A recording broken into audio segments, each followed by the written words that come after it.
Bom dia. Hoje vamos falar sobre a ética do dever, a ética kantiana.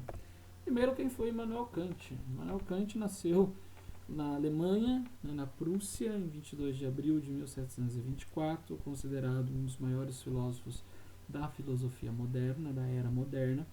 Ele vai se destacar principalmente pela epistemologia, pela ética. Ele é conhecido por ser aquele que cunhou os termos do idealismo transcendental e também do criticismo. Ele faleceu em 1804 em Königsberg, na Prússia. Então é um dos maiores filósofos, digamos assim, da Idade Moderna, considerado o maior filósofo da Idade Moderna. Quando nós falamos da ética kantiana, o Kant ele buscou estudar o comportamento humano. E ele queria estabelecer uma ética que fosse pautada na razão prática, na razão prática pura. Ou seja, o que significa isso? Uma razão prática pura? Uma ética em que as ações humanas fossem pautadas sem nenhum tipo de interesse. Uma ética desinteressada. As ações humanas seriam puras. Toda ação, toda intenção é uma intenção pura.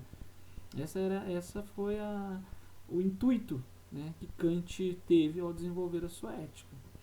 A ética kantiana é uma ética de caráter deontológico, ou seja, uma ética pautada no dever, que considera o valor moral de uma ação em si mesma e não nas suas consequências.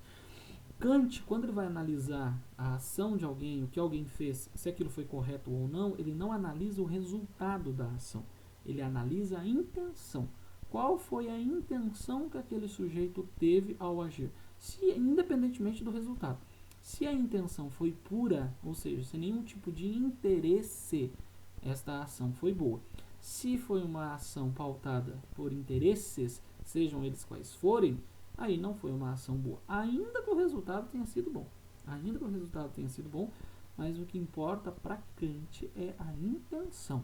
Ele analisa a intenção. Qual é a intenção do sujeito ao agir? Se é uma intenção boa, pura, desinteressada, aí esta ação tem valor ético.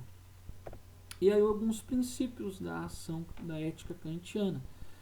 Qual é o regulador? Qual é o princípio? Onde está pautada a ética? Na razão. A ética kantiana está pautada simplesmente na razão.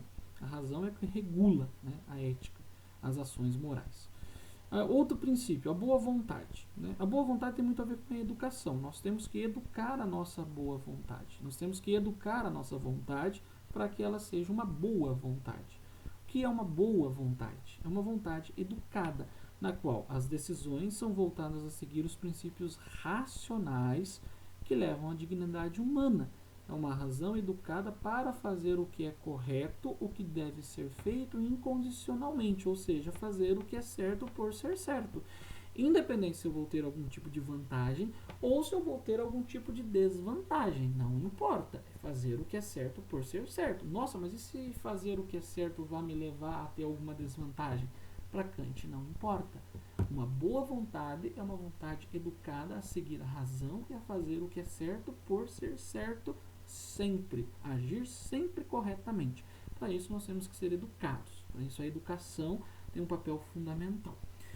Deontologia, vocês vão ouvirem falar que a ética kantiana é uma ética deontológica, que significa que é seguir as leis, seguir as regras, fazer o certo por ser certo. A intenção tem que ser uma intenção desinteressada. Eu tenho que fazer o que é certo simplesmente por ser certo. É a ética do dever, é fazer o correto por ser correto, é seguir as leis.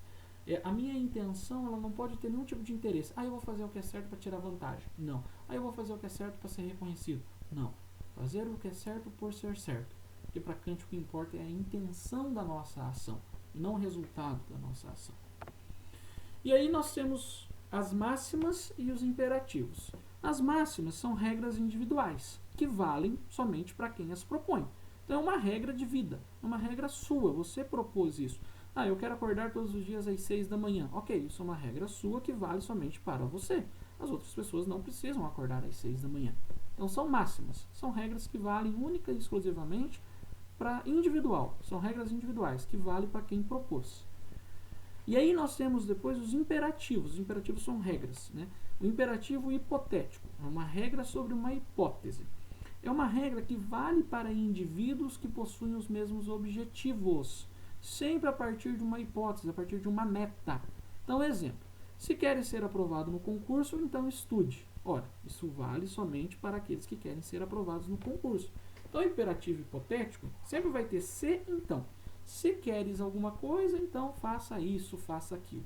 O imperativo hipotético é uma regra que vale para um grupo de pessoas que possuem os mesmos objetivos, as mesmas metas. Então, só vale para aquelas pessoas. Se queres ganhar a corrida, então treine. Ora, eu não quero nem participar de nenhuma corrida, então eu preciso treinar? Não. Mas todos aqueles que têm o mesmo objetivo, ganhar a corrida, esses sim, esses terão que treinar. Então, o imperativo hipotético são regras que valem para um grupo de pessoas que possuem os mesmos objetivos, têm a mesma hipótese, a mesma meta.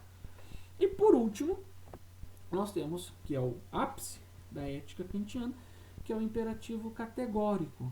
E aí são regras universais que valem para todos, todas as pessoas, universalmente.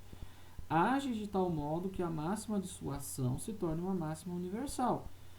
Traduzindo isso de uma maneira simples, o imperativo categórico ele vai dizer o seguinte: faça com os outros aquilo que você gostaria que fizessem com você. Não faça com os outros aquilo que você não gostaria que fizessem com você. Então, o imperativo categórico é muito simples, é muito técnico no sentido de que, antes de agir, antes de fazer qualquer coisa, pense: eu gostaria que fizessem isso comigo? Se a resposta for sim, mas seja sincero consigo mesmo. Se a resposta for sim, ok, faça. Se for não, não faça. Porque você vai ter que agir, a sua ação pauta a ação do outro. Um exemplo, se eu mentir para alguém, eu estou, de acordo com Kant, dando aos outros também a possibilidade que eles mintam para mim. Se eu sou mal educado com alguém, eu estou dando a possibilidade para que os outros também sejam mal educados comigo. Agora, se eu sou educado, se eu digo a verdade, eu estou dizendo aos outros que eu quero ser tratado com educação, que eu quero que falem a verdade comigo. Então, esse é o ponto máximo do ápice da ética kantiana. Primeiro, é uma ética desinteressada. Nós temos que fazer o correto por ser correto, independentemente das consequências. Não vou fazer o que é certo para ser reconhecido, para ganhar prêmios. Não vou fazer o que é certo por medo de não ir preso ou por medo de receber uma punição. Não, eu vou fazer o que é certo por ser certo. A minha intenção tem que ser uma intenção pura, uma intenção desinteressada. Então, em primeiro lugar, isso. Depois, o máximo é o imperativo categórico. Eu vou agir de tal maneira que a minha ação vai servir de modelo para a ação dos outros. Ou eu vou agir de tal maneira que a minha ação vai dizer aos outros como que eu gostaria de ser tratado. Como que eu gostaria que as pessoas agissem comigo. Por isso, age de tal modo que a máxima de sua ação se torne uma máxima universal. Faça com os outros o que você gostaria que fizessem com você. Não faça com os outros que você não gostaria que fizessem com você. E sempre aquela pergunta antes de agir: eu gostaria que fizessem isso comigo? Sim ou não? Ok, pessoal? Nos vemos numa próxima aula.